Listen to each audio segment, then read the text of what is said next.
Novela romántica.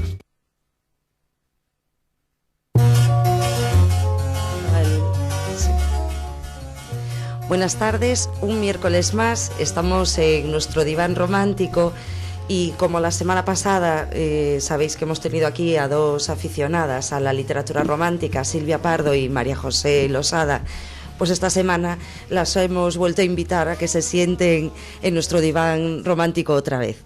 Buenas tardes, Silvia, María José. Hola, buenas tardes. Bueno, hoy vamos a hacer un programa protesta, si os parece bien, en nuestra tertulia.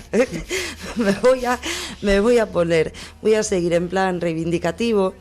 La semana pasada hablábamos un poquito de las portadas y nos quejábamos, pues que aunque es cierto y que no todas las editoriales actúan de la misma manera, afortunadamente, y es cierto que se están cuidando cada vez más las portadas, pero sí que hay una queja generalizada en cuanto a que pues son muy similares, hay poca creatividad, hay portadas iguales para libros diferentes, etcétera. Hoy me gustaría que hablásemos de pues otras quejas que solemos tener las aficionadas de romántica, como son, por ejemplo, pues sagas que no se editan completas, o sagas que se empieza por el libro octavo y no se publican los anteriores, series que se hacen o se editan hasta en nuestro país hasta el tercero y no continúan. Vamos a hablar, María José, además de un tema que a ti te afecta, creo, directamente, porque vamos a hablar un poco también de las traducciones, que hay otra de las quejas que tenemos. Ojo, si hay editoriales que nos están escuchando y que se están poniendo una diana ya con mi foto para lanzar dardos, tampoco, con esto no quiero decir que todas actúen de la misma manera, ¿eh? Está claro que hay editoriales que hacen un buen trabajo, hacen un trabajo serio, pero no es menos cierto que todas estas quejas las tenemos también las aficionadas a la literatura romántica, y que además creo que somos cada vez más exigentes, exigimos un nivel de calidad mejor. Ahora, con el tema de la crisis, hay editoriales que han bajado la calidad de los libros, no de las historias, sino la calidad de impresión de los libros, del papel, de las portadas. Sin embargo, no bajan los precios, se mantiene el precio, aunque la calidad es peor. Entonces, bueno, hoy vamos a empezar a protestar porque somos exigentes, porque queremos una mayor calidad y porque nos lo merecemos, porque además las aficionadas a la literatura romántica creo que estamos sosteniendo un negocio como es el de las editoriales, porque es cierto que somos de las personas que más libros compramos. Entonces, bueno, para no seguir hablando yo sola, que si no me enrollo y no me callo ni debajo del agua, vamos a empezar por el primer tema, por ejemplo, que es el tema de las series y de las sagas. ¿Vosotras qué opináis de todas estas series incompletas, etcétera? Silvia. Pues a ver, realmente creo que es un tema que deberían tener muy en cuenta las editoriales, porque es un punto negativo en contra de ellos, ¿no? Porque las lectoras realmente se están viciando con series que no llegan a terminar, que publican desordenadas, y eso, en cierta forma, sí somos...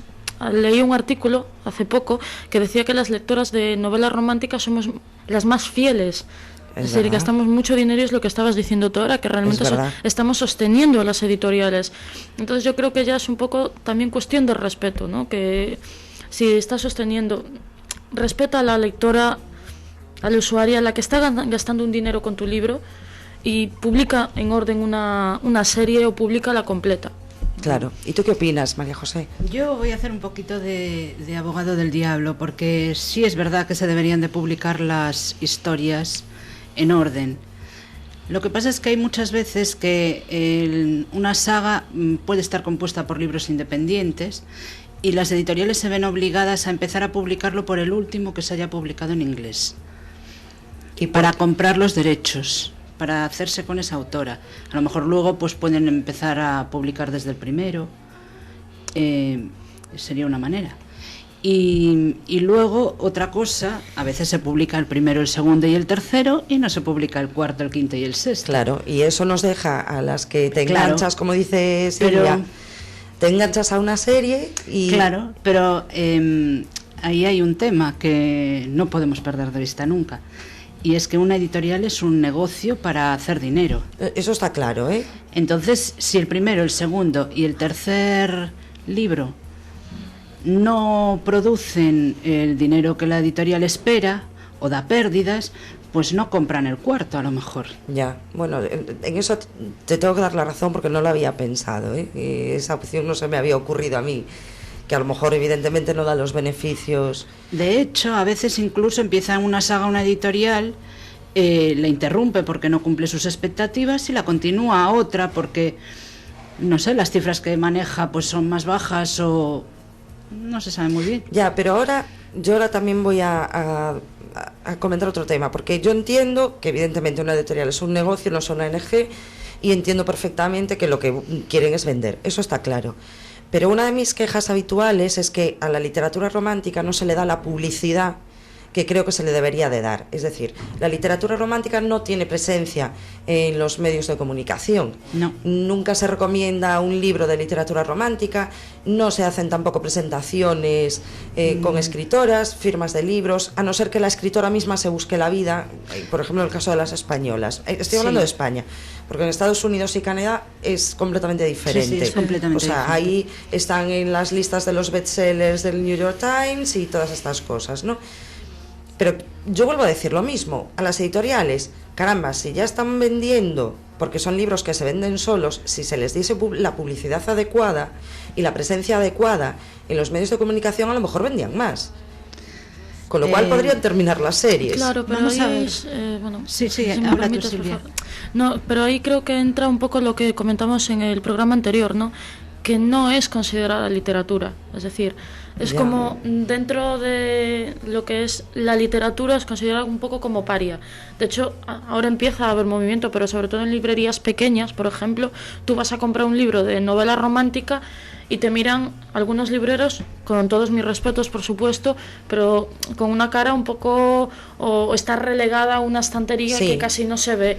No hay fondo de armario, además. Exactamente, no hay fondo y claro. No hay fondo de armario. Salvo algunos grandes almacenes que tal, si quieres coger un libro antiguo, publicado hace más de 4 meses, tienes que encargarlo. Ya. No lo tienen en stock. Vale, pues volvemos a lo mismo, la pescadilla que se muerda la cola. Editoriales, por favor, hagan publicidad. Es decir, claro que sí, porque vamos a ver, hay que decirle a la gente que la literatura romántica no es lo que parece. No, para mí no es un género menor, como en todas, absolutamente en todos los géneros y como en todas las profesiones en realidad. Hay profesionales buenos, malos y regulares, como en todas. Sí. La literatura romántica es lo mismo, hay escritoras buenas, malas y regulares. Pero realmente hay algunos libros que para mí son auténticas joyas. Yo comentaba en una ocasión, hablando de los clásicos y del romanticismo, el romanticismo cuando surgió a finales del siglo XVIII fue muy criticado. El romanticismo como movimiento fue muy criticado. Hoy en día a esos primeros románticos como Jane Austen, Lord Byron, Keats, Walter Scott, etcétera, ahora mismo se les considera obras maestras y se les considera pues eso, unos clásicos a tener en cuenta. Quién sabe si dentro de 100 años Lisa Kleypas, Virginia Helly o vuestra adorada Susan Elizabeth Phillips no es considerada también una, bueno, pues obras maestras. ¿Por qué no? Además esto yo creo que es cuestión de gustos. Para mí un libro no es bueno o malo, para mí un libro es lo que me hace sentir, si me gusta o no me gusta. No voy a entrar en otro tipo de consideraciones ni leo un libro para hacer un análisis literario profundo. Lo leo para pasarlo bien, para pasar un buen rato, etcétera. Entonces, de ahí mi protesta y de ahí que insista tanto en que se tenga en cuenta este género literario. De ahí que también, de alguna manera, intente tirarle de las orejas a las editoriales para que nos respeten más, para que nos tengan más en cuenta, porque también hay editoriales que solo se dedican a literatura romántica. Y suelen ser las que más la cuidan. Claro, porque solo se dedican a eso. Han aflorado muchísimas editoriales precisamente solo de romántica, de cualquier género, erótica, paranormal, actual, contemporánea, me da igual. Y últimamente hay muchísimo en el mercado. Y es lo que dice María José, que son las que más cuidan todo. Claro. Las que mejor tratan a la lectora. Porque viven de nosotros. Más consideración las que más tienen. Cuidan el producto final, las portadas. la calidad del calidad, papel, hacen ese las reconocimiento traducciones que realmente incluso. merece. Claro, las traducciones, ahora que tú lo mencionas y que además te dedicas a traducir libros de romántica. Otra de las quejas que solemos tener las aficionadas, afortunadamente son los menos, ¿eh? Porque también es cierto que en general las traducciones son buenas, pero de hecho, bueno, pues lamentablemente, el año pasado cerró una editorial y yo creo que cerró, digo lamentablemente porque es una pena que cierre un negocio, ¿no?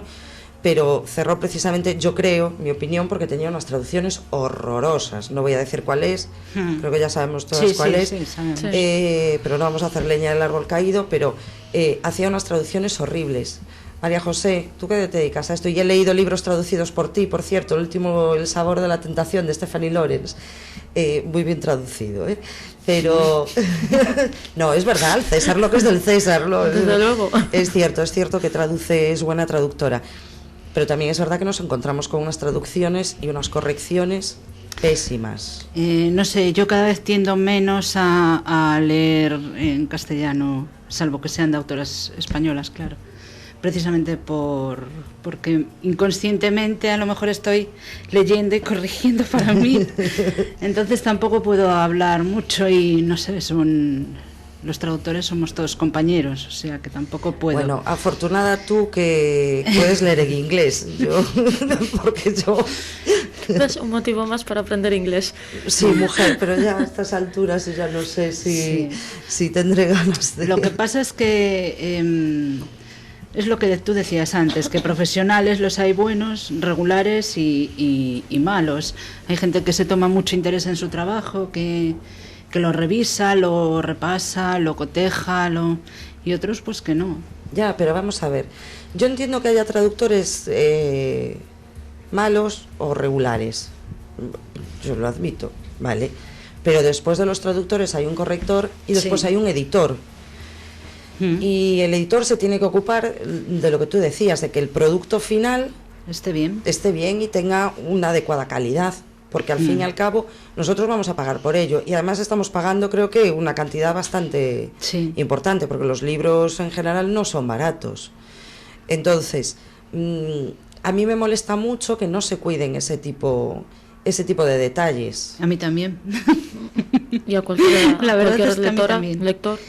Es que no sé, yo es que la verdad es que todas las editoriales con las que trabajo tengo la suerte de que detrás de mi trabajo pues hay 1 o 2 correctores, las mira el editor, no sé, tengo suerte en eso.